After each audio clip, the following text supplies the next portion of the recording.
Assalamualaikum warahmatullahi wabarakatuh. Alhamdulillahirabbil alamin wassalatu wassalamu ala asrofil anbiya wal mursalin sayyidina wan nabiyyana wa maulana Muhammadin wa ala alihi wa sahbihi ajmain, amma ba'du. Yang terhormat yakni Ibu Ening Rahayu, SSMPD selaku dosen pembimbing mata kuliah Bahasa Indonesia. Yang terhormat pula para teman-teman yang sudah menyaksikan presentasi kelompok kami. Perkenalkan, nama saya Muhammad Ali Pejidan. Di sini saya sebagai moderator yang akan membimbing diskusi pada hari ini. Sebelumnya, saya ingin memperkenalkan kelompok-kelompok kami. Yang pertama ada Saudari Anggi Warlita Putri, yang kedua ada Saudara Yogi Hermawan, yang ketiga ada Saudara Muhammad Reja Pahlepi, yang keempat ada Saudara Muhammad Ali Pejidan selaku saya sendiri. Adapun acara selanjutnya yakni penyampaian materi dan penyajian materi yang akan disampaikan oleh Saudara Yogi Hermawan. Waktu dan tempat dipersilahkan. Sejarah perkembangan bahasa Indonesia. Apa itu bahasa? Kata bahasa berasal dari bahasa Sanskerta. Bahasa adalah kemampuan yang dimiliki manusia untuk berkomunikasi dengan manusia lainnya menggunakan tanda, misal kata dan gerakan. Kajian ilmiah bahasa disebut ilmu linguistik. Bahasa adalah pernyataan pikiran seseorang dengan perantara onomata atau nama benda dan remata atau ucapan yang merupakan cermin dari ide seseorang dalam arus udara lewat mulut. Kapan lahirnya bahasa Indonesia? Sejarah bahasa Indonesia terukir pada 28 Oktober 1928 saat Hari Sumpah Pemuda. Ikrar ketiga dari Sumpah Pemuda adalah pernyataan tekad bahwa bangsa Indonesia merupakan bahasa persatuan bangsa Indonesia. Tepat pada 28 Oktober 1928, pemuda yang berasal dari pelosok Nusantara berkumpul dan berikrar kelak. Peristiwa ini dikenal sebagai Hari Sumpah Pemuda. Setidaknya ada 3 hal yang tertuang dalam ikrar itu, diantaranya yang pertama adalah kami putra dan putri Indonesia mengaku bertumpah darah yang satu, tanah air Indonesia.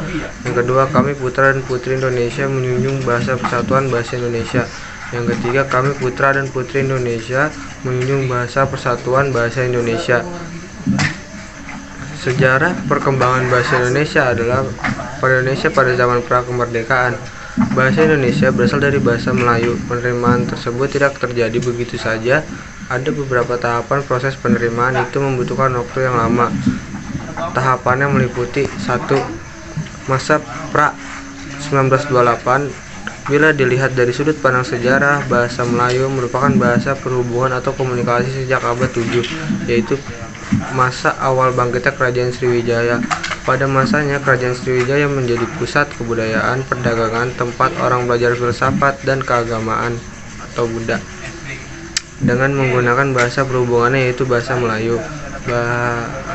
Berdasarkan catatan sejarah, bahasa Melayu tidak dapat berfungsi sebagai bahasa perhubungan, namun juga digunakan sebagai bahasa pengantar, bahasa resmi, bahasa agama, dan bahasa dalam penyampaian ilmu pengetahuan. Sebagai bahasa pengantar dan alat untuk menyampaikan ilmu pengetahuan.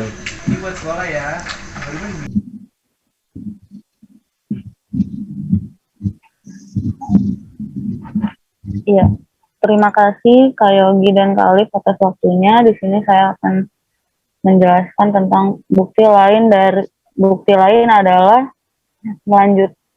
Gimana sih ngomong? Bukti lain adalah dengan ditemukannya berbagai prasasti yang menggunakan bahasa Melayu. Prasasti-prasasti tersebut antara lain, yang pertama ada prasasti kedudukan bukit di Palembang tahun 683 Masehi. Yang kedua ada prasasti Talangpuo di Palembang tahun 684 Masehi. Yang ketiga ada prasasti Kota Kapur di Bangka Barat tahun 686 Masehi. Yang keempat ada prasasti Karangbrahi antara Jambi dan Sungai Musi di tahun 688 Masehi.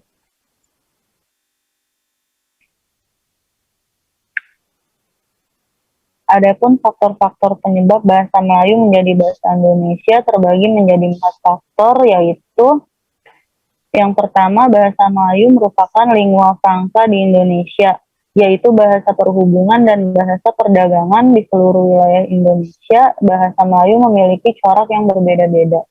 Contohnya, bahasa Melayu Papua memiliki kekhasan tersendiri, Melayu Manado, Melayu Ambon. Yang kedua, sistem bahasa Melayu sederhana, mudah dipelajari karena dalam bahasa Melayu tidak mengenal tingkatan bahasa atau bahasa kasar dan bahasa halus. Yang ketiga, suku Jawa, suku Sunda, dan suku-suku lainnya secara sukarela menerima bahasa Melayu menjadi awal bahasa Indonesia sebagai bahasa nasional. Yang keempat, bahasa Melayu mempunyai potensi untuk dipakai sebagai bahasa kebudayaan dalam arti yang luas. Ya, itu saja yang dapat kami sampaikan. Kurang lebihnya mohon maaf. Assalamualaikum warahmatullahi wabarakatuh.